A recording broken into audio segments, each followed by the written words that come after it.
Gun to my head, I don't know what a timeshare is. I'm 23. Go to Branson. You'll get one. You'll get one soon. I've never been to Branson. Really? Yeah. It's like Las Vegas, but like less teeth. White trashier? Yeah. Oh, I'd love it. Yeah. White trash people are my people. Like, okay, my best experience ever in Branson was they have a place like Dolly Parton, of course. Love Dolly Parton. Dolly Parton had a thing. She has Dollywood, but she also has Dolly Parton's Dixie Stampede, which is this show where it's at this like rodeo fairgrounds. Yeah. And they have a horse show basically. And it's at this radio competition, and like they have you sit around this ring and they feed you a meal.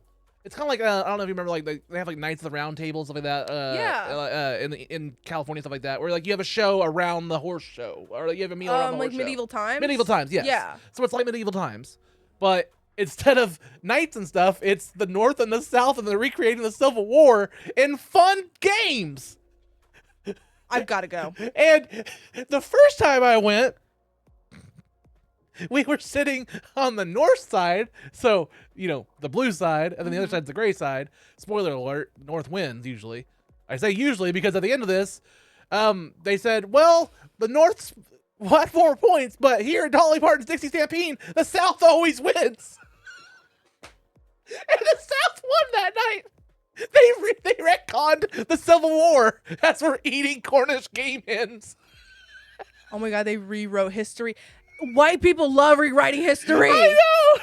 And Dolly Parton wasn't even there at the end of it. Just a big fucking like movie screen comes flag down. Came down. No, like a big movie screen comes down, and they project her on there singing like the Star Spangled Banner. Proud to be American. Shit. I would love. Would you ever be in a reenactment, like a Civil War reenactment? I would love to. I grew up with a guy, so like my dad worked in like oil field, and he worked in like a whole bunch of stuff, like different stuff. And there was this one guy that always hang around. That, like my dad throughout the years had a whole bunch of different jobs as like a manager and stuff. And so like he'd always like hire workers. Mm-hmm. And there's this one guy that he was friends with named Ray that he just always hired all these different jobs. And he was a Civil War reenactment guy. But Ray sounds like he does Civil War reenactment. This is a guy that lived it 24/7. He always wore the gear, always wore the hat. Did he bring the gun to work? No, but like he wore Civil War authentic clothes.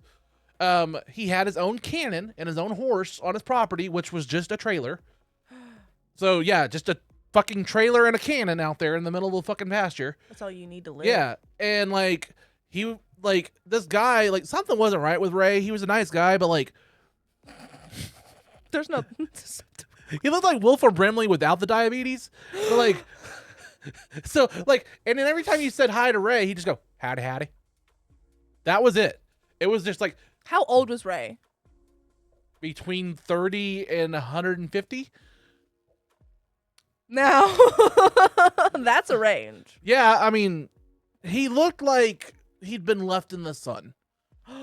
I hate a leathery bitch. So like he was just a nice, good He old looked like boy. beef jerky. Yeah, and like he Yum. wore one of those Civil War. Those Civil War hats with like the little top, a little flat top, and the little bill.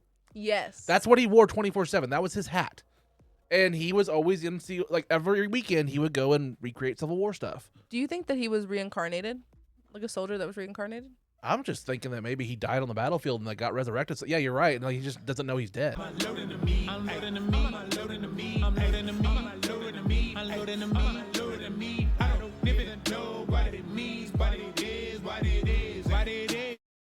have a great time.